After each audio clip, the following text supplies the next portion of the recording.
Hello, hi, all you donkeys and donuts, and welcome to a very special Halloween edition of Psychocinematic. Today we will be covering Tales of Halloween, and it is rated R, which means it's fucking raw. Without further ado, let's get into it. Okay, big boy? I won't put you through any more of that accent, and as always, spoilers ahead.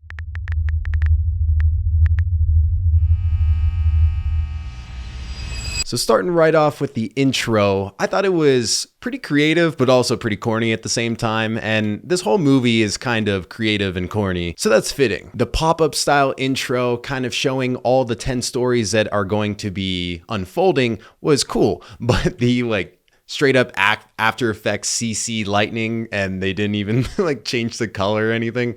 Yikes. So during this first story on the TV, I believe that is Night of the Living Dead on the TV. I saw that on IMDb. Actually, I haven't watched the 1968 Night of the Living Dead myself, but that's something that I've kind of learned throughout this entire movie that has a lot of Halloween Easter eggs, and it kind of pays homage to especially John Carpenter, but a lot of Halloween things in general. I just haven't seen a lot of the absolute Halloween classics. And so if I had to watch one movie that is like the quintessential Halloween classic film, please let me know what it is down in the comments, because I haven't seen films like Evil Dead and even some of the original Halloween franchise films. I haven't seen. I've seen a couple of them, but so long ago I don't even remember, so maybe I should just rewatch that whole thing. I don't know, but let me know down in the comments so I know what I should watch. So when I talk about the John Carpenter Easter eggs, I caught some of these, and then I also saw some of them on IMDb. But for example, when Mikey leaves a candy bar out for the monster, it's just called Carpenter's. And I was like, I am pretty sure that's not a real candy bar, but I don't really eat that much candy, so maybe I'm wrong. This fucking pencil, man.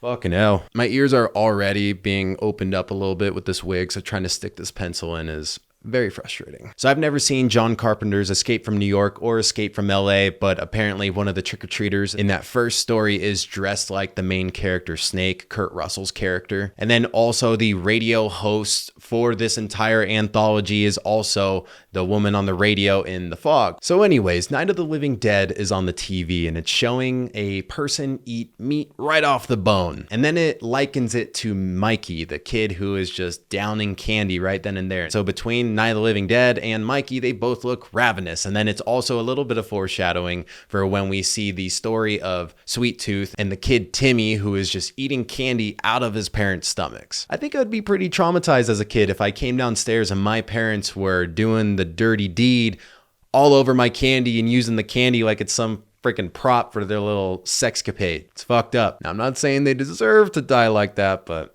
they deserve something. So when this first story ends, Mikey's just sitting there with the dead babysitter and the dead boyfriend of the babysitter. He says something like, they ate all of my candy. And I started to think maybe the original boy that the Sweet Tooth story came from, Timmy, maybe he didn't actually turn into Sweet Tooth and maybe he was just framed. But then I noticed that Sweet Tooth was wearing the same child's costume as Timmy. So Timmy is just out here ruining the lives of all the kids who are kind enough to share some candy with him.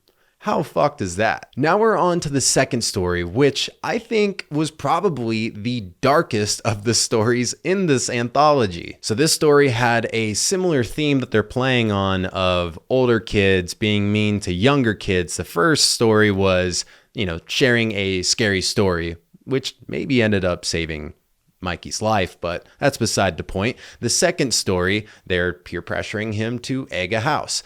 And holy fuck, he must have egged the literal devil's house, or attempted to egg, rather. And if you've seen this movie, you too probably thought that this little kid in the devil suit was actually just so quickly being convinced to commit all these crimes. I've got a list of them: murder, arson, assault, robbery, grand theft auto, defacing property, all this stuff. And even the setting the bag on fire, and when the person goes to stomp it out and it's a freaking bear trap. Holy shit, that's dark. I was glad to see that it wasn't actually the little kid, but then I was like, oh my God, that is dark. He said that he was going to teach him what a real prank was, and now this kid's life is ruined. And then I think there were some gunshots at the very end, so he might have even died. Ouch. That's fucked. This third story, we've got adults, kind of getting drunk, getting high on Halloween and handing out candy. And they're talking about, why are there so many pirates around here? And, maybe they don't have an eye, which turns out they, for some reason, are operating on children and taking their eye and sometimes their teeth and I guess setting them free into the neighborhood. I don't understand that whole part, but there's a band of trick-or-treaters who kill them all and get some vengeance. But what's interesting about all this is, so you constantly see pirate trick-or-treaters throughout here, and whether or not they only have one eye, we don't know. But then we also see these trick-or-treaters who exact this vengeance. They go to Hansel and the witch's place, and maybe that's how they get this, evil rage within them to go and exact the vengeance. Or maybe they were friends with some of the pirates that lost their eyes. I'm not sure.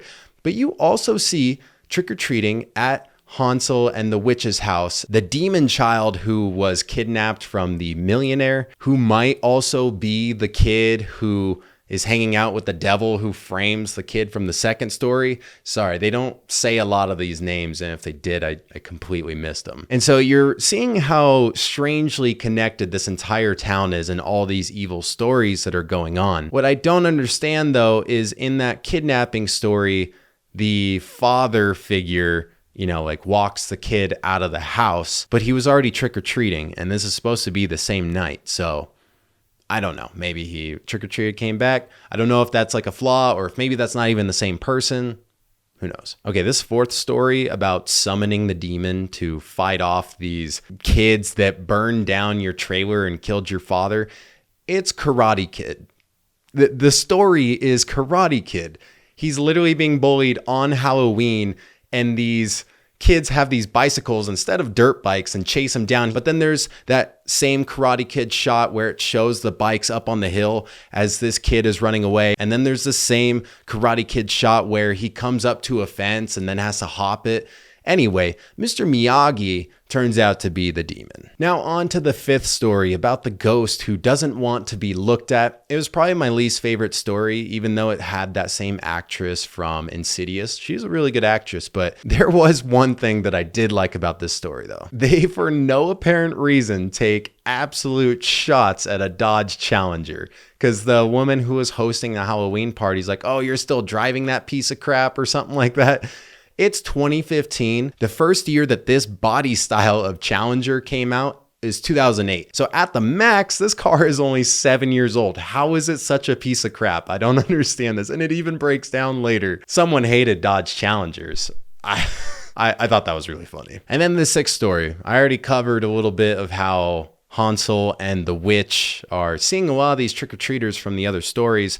But yeah, Hansel gets a vasectomy because the witch is just literally abusive and crazy and a witch with 4 arms.